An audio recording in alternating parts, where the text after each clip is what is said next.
Assalamualaikum warahmatullahi wabarakatuh. Langsung saja, pertama-tama marilah kita panjatkan puja serta puji syukur kita atas kehadirat Allah Subhanahu wa Ta'ala yang senantiasa memberikan kita anugerah, kesempatan serta nikmatnya.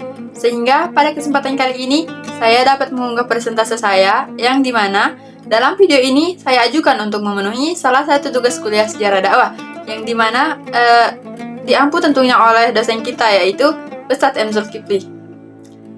Nah, kedua kalinya selawat serta salam tak lupa pula kita aturkan kepada junjungan alam Nabi besar kita yakni Nabi Muhammad SAW yang telah membawa umatnya tentu dari alam yang gelap gulita menuju alam yang terang benderang. Baik, salam sejahtera untuk kita semua. Perkenalkan, saya Reni Astika, saya dari program studi Komunikasi Penyiaran Islam, Fakultas Agama Islam, Universitas Muhammadiyah Mataram. Langsung saja, saya di sini akan mengumpas sejarah yang dimana yaitu sejarah Abu Bakar As-Siddiq, di mana Abu Bakar adalah sosok atau salah seorang tokoh penting dalam sejarah awal Islam, di mana beliau terlahir pada tahun 573 Masehi di Mekah, Arab Saudi. Nah, nama lengkap beliau adalah Abdullah bin Abu Quhafah bin Amir bin Amr bin Ka'ab bin Sa'ad bin Tayyib bin Murrah bin Ka'ab bin Lu'ay bin Ghalib bin Fihr bin Malik al-Quraisy al-Taimi. Nah, ayahnya bernama Abu Quhafah Utsman dan ibunya bernama Salma binti Sa'rah. Nah, teman-teman pasti penasaran nih mengapa Abdullah bin Abu Quhafah menyandang gelar Abu Bakar As-Siddiq. Bahkan beliau lebih terkenal dengan julukan tersebut. Alasannya di sini yaitu nama Abu Bakar merupakan panggilan akrab di mana yang berasal dari masyarakat Mekah. Yang dimana ada juga sejarah yang menyebutkan bahwasanya Abu Bakar itu merupakan julukan yang artinya bapak dari anak onta. Disebabkan di sini beliau selalu menghabiskan waktunya bermain bersama onta dan domba. Dikarenakan Abu Bakar As-Siddiq sangat menyukainya. Sedangkan di sini asal usul julukan As-Siddiq yaitu dari Nabi Muhammad SAW, sebab beliau terkenal seorang yang selalu jujur dan benar, di mana Abu Bakar As-Siddiq juga adalah sosok yang pertama kali membenarkan dan meyakini akan peristiwa Isra Mi'raj yang dialami oleh Nabi Muhammad SAW. Sebelum beliau memeluk agama Islam, Abu Bakar As-Siddiq juga adalah seorang pedagang yang sukses, yang dimana beliau memiliki reputasi yang baik karena jujur dan adil dalam berbisnis. Bahkan ketika Islam pertama kali diperkenalkan oleh Nabi Muhammad SAW pada tahun 610 Masehi, yaitu Abu Bakar yaitu sosok pertama kali yang memeluk agama Islam, yang dimana oleh sebab itu beliau termasuk ke dalam golongan as-sabiqun al-awwalun. Baik teman-teman, teman-teman perlu mengetahui bahwasanya Abu Bakar adalah sosok teman dekat Nabi Muhammad SAW yang merupakan salah satu dari 10 sahabat Nabi Muhammad SAW yang dijanjikan masuk surga, yaitu Abu Bakar As-Siddiq. Pada tahun 622 Masehi, ketika Nabi Muhammad SAW hijrah ke Madinah, Abu Bakar juga ikut serta dalam perjalanan tersebut, yang dimana Abu Bakar juga terpilih menjadi sosok khalifah pertama bagi umat Islam setelah Nabi Muhammad SAW. Nah, masa pemerintahannya tersebut kurang lebih dalam kurun waktu 2 tahun, yaitu pada tahun 632 Masehi sampai 634 Masehi, yaitu bertepatan dengan 11 Hijriah sampai 13 Hijriah.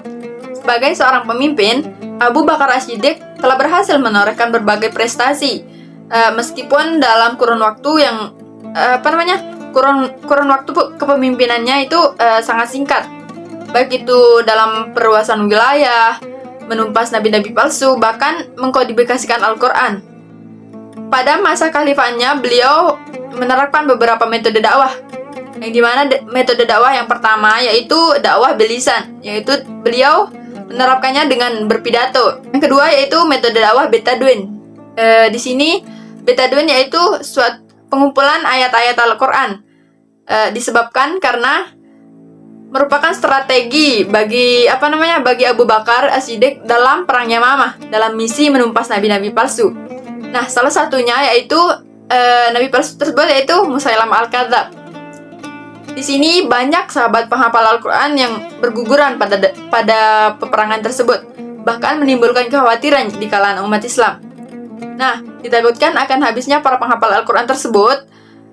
Oleh karenanya, Umar bin Khattab mengusulkan kepada Abu Bakar As-Siddiq untuk mengumpulkan ayat-ayat Al-Quran yang tertulis baik dalam berbagai media, baik itu pelepah kurma, tulang onta, dan lain-lain, yang disimpan tentunya oleh para sahabat.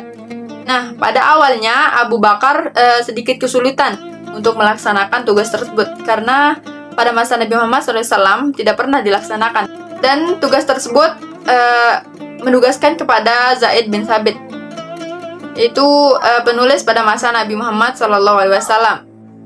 Dari sekian prestasi yang terukir pada masa Khalifah Abu Bakar, jasa terbesar Abu Bakar yang dapat dinikmati oleh peradaban manusia sekarang ini yaitu usaha pengumpulan Al-Quran tersebut.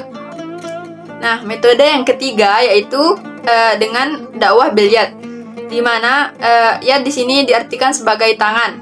Nah, tangan secara tekstual juga diartikan sebagai sesuatu yang digunakan untuk atau dalam situasi kemungkaran. Nah, kata tangan juga dapat diartikan sebagai sesuatu kekuatan dalam kekuasaan. Nah, metode ini tentunya sangat efektif bila dilakukan oleh penguasa yang berjiwa dakwah. Yang dimana di sini beliau untuk menumpas nabi-nabi palsu, baik orang-orang yang membangkang pada dakwahnya atau orang-orang yang enggan membayar zakat. Nah, metode dakwah yang keempat yaitu belhal, yaitu dalam kelembagaan, di mana Abu Bakar As-Siddiq ingin merealisasikan kebijakan negara dengan menunjuk sejumlah sahabat sebagai pembantu dalam melaksanakan hal tersebut. Nah, metode dakwah yang kelima yaitu uswatun hasanah, di mana uswatun hasanah yaitu keteladanan. Sebagaimana kita ketahui, keteladanan adalah sesuatu yang dapat ditiru atau dicontoh. Abu Bakar juga sangat mulia dengan imannya yang teguh, juga ilmu dan pengetahuannya yang luas, bahkan kezuhudan terhadap dunia. Selanjutnya yaitu hambatan-hambatan beliau selama dakwah, yang dimana pada awal pemerintahannya Khalifah Abu Bakar As-Siddiq telah dihadapkan oleh 3 peristiwa, yang dimana ketiga peristiwa tersebut memerlukan solusi segera, yaitu yang pertama adalah orang-orang yang murtad, dan yang kedua orang-orang yang mengaku dirinya nabi, yaitu nabi palsu, dan yang ketiga yaitu orang-orang yang enggan membayar zakat. Nah, di sini Khalifah Abu Bakar sangat bersikeras untuk memerangi ketiga kelompok manusia itu yang akan dapat mengacaukan iman atau keamanan yang dapat mempengaruhi umat Islam. Bahkan ketika keimanan umat Islam pada saat itu masih lemah-lemahnya. Baik, mungkin itu saja presentasi kali ini. Saya ucapkan terima kasih pada teman-teman yang udah mengunjungi video saya ini. Semoga dengan beberapa pembahasan tadi dapat menambah wawasan kita. Dan apabila ada tutur kata saya yang kurang berkenan, mohon dimaafkan. Dan saya sebagai pemateri berharap kepada teman-teman untuk menyertakan kritik dan saran supaya di video-video selanjutnya akan lebih baik lagi. Baik, selamat malam dan sampai jumpa. Wassalamualaikum warahmatullahi wabarakatuh.